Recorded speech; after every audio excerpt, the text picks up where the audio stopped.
I want to be an entrepreneur, and I met about 100 entrepreneurs for advice, and most of them are be passionate, believe in yourself, but some are quite unexpected. Hi, it's Ben Kim, a random college student who wants to become a millionaire before he turns 30, and I want to be successful. I'm 21 years old, and my net worth is about $10,000. I study a lot in finance, I invest in stocks, and I'm trying my best to become a millionaire. But the primary income I'm thinking to make $1 million is by being an entrepreneur. And sure, some of you might say doing YouTube or doing a podcast. By the way, my podcast name is Kimchi Taco. I'm Kimchi. It's a comedy podcast with two of my roommates. And you might say that I'm an entrepreneur for that, but the entrepreneur I'm talking about is building a startup. And because building a startup is so risky and most of them fail, I expanded my network and asked a lot of entrepreneurs, both who succeeded and failed, for an advice so I can succeed. And this video isn't about, yes, believe in yourself or yes, be passionate, but I wanted to share the harsh advice that I got from them. So the first unexpected advice that I got is say yes and figure that out later. The founder of this company that I met, who is very successful right now, the business model he has is B2B. He sells services to businesses, and the first contract he got wasn't something like he had an amazing pitch. The businesses asked, do you do partnerships? And the founder at the time, who wasn't making money for 4 years in a row, said, yes, we do that frequently. And that was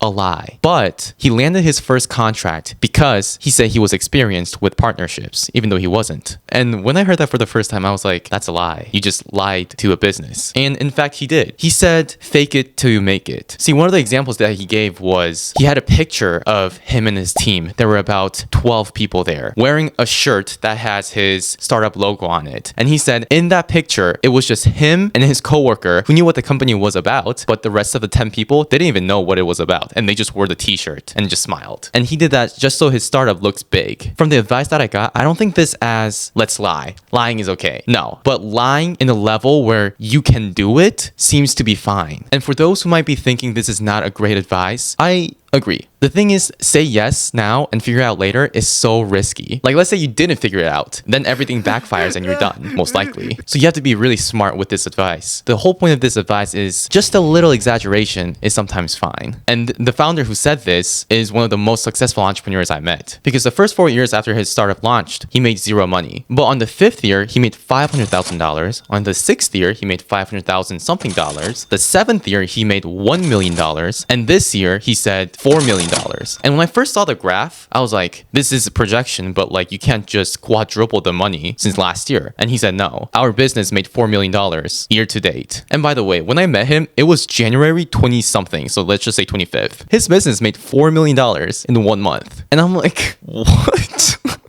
You made $0 in the first 4 years, but you just made $4 million now in 1 month? But yes, that's just one of the big advice that I got from him. Now, the second advice that I got from a different entrepreneur is that team is overrated. But the thing that I want to tell you guys is that this entrepreneur wasn't successful. Now, to give a little bit of background information about this entrepreneur, he works at this very big consulting firm, and his role is to make $1 million companies to $1 billion companies, or how to expand the company internationally. And he is very smart. And even though I don't know what his business was, he said it's not going anywhere currently because the co-founder he had left the team. See, this is a very interesting advice that I got, because not only in entrepreneurship videos, but a lot of other videos talk about how important teamwork is. Teamwork is essential when you want to build something. You can't do everything by yourself. For example, if I didn't know how to code, I would work with someone who knows how to code. But what if they leave the team? What if they don't want to work with me anymore? What happens next? The truth is, nothing. You don't know how to code. If you don't know how to code and your co-founder left, there's nothing you can do. And this is because in a team, people are dependent on each other. And if one person leaves, the team can't function anymore.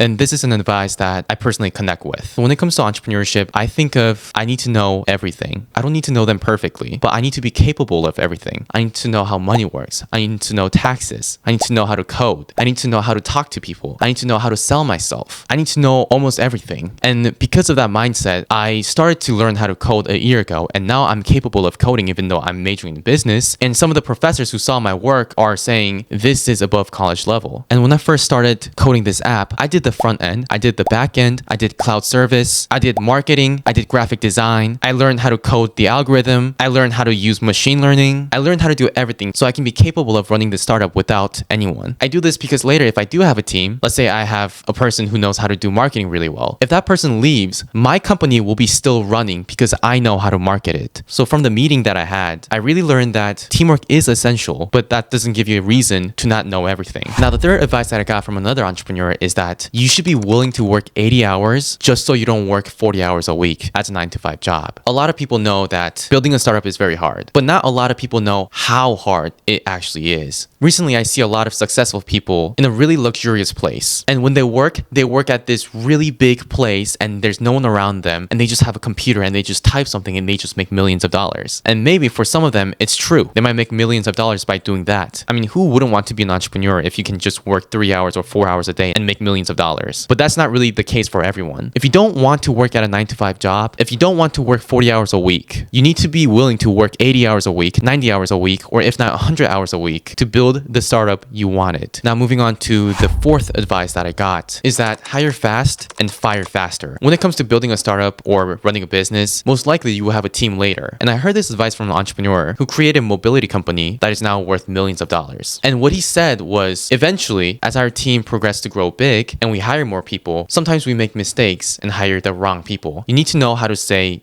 get out. And he said this advice because some people are just not the right fit. And as the owner or the founder, you don't have time and you don't have the energy to hold that person in the company if he or she are not being beneficial to the company. So if you value your company a lot, if you value your business a lot, know how to say get out. And the last advice that I want to share, which isn't really told from other entrepreneurs, is that entrepreneurship is lonely. Depending on what business you have or what startup idea you have, a lot of startup founders start alone. And I am one of them. And this advice is not from other entrepreneurs, it's from myself. And even though I didn't really build a startup that's successful, I wanted to share this advice because I am currently facing it. Entrepreneurship is fun, it's stressful, but most of the times in the beginning, unless you have a co-founder, it's lonely. It's really, really lonely. And I remember when it was summer break, I woke up, I grabbed my laptop, put it on my lap when I was still on bed and started coding until the sun rised and went down. And I coded about 14, 15 hours a day. And currently I'm in my apartment, and when I code right here. There's a desk right behind me. And there are times when I'm just sitting there and think, I don't know.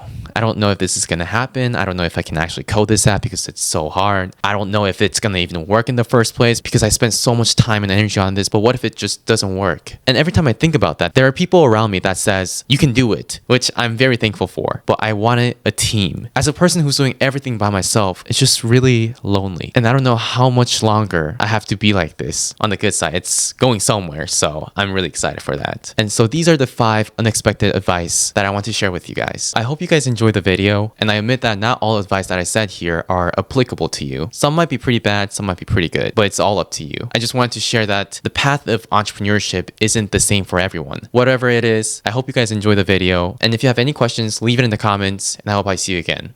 Bye bye.